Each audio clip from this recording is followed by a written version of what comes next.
మంగళవారం జాతర అయిపోయిన తర్వాత బుధవారం మార్నింగ్ టైంలో అమ్మవారికి పొంగలి పెట్టుకొని నైవేద్యాన్ని సమర్పించుకొని మొక్కు చెల్లించుకుంటారు.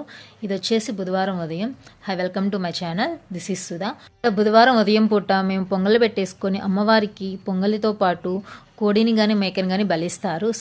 ఇక్కడ వెళ్ళేటప్పుడు కోడికైనా సరే మేకైనా సరే ఇలాగ వేపాకు కొమ్మలో తుంచేసి ఇలా కోడి చుట్టూ కట్టేసి తీసుకొని వెళ్తారు.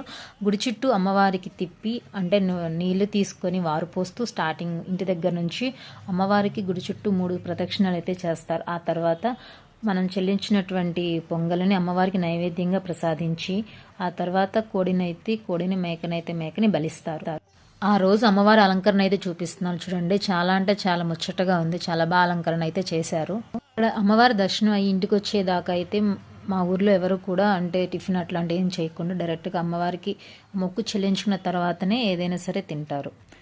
ఫైనల్లీ మా ఊర్లో జాతర అయితే ఇట్లా జరుపుకుంటాము. మీ ఊర్లో కూడా ఇంతే జరుపుకుంటారా? తప్పకుండా కామెంట్ చేయండి. Thank you for watching.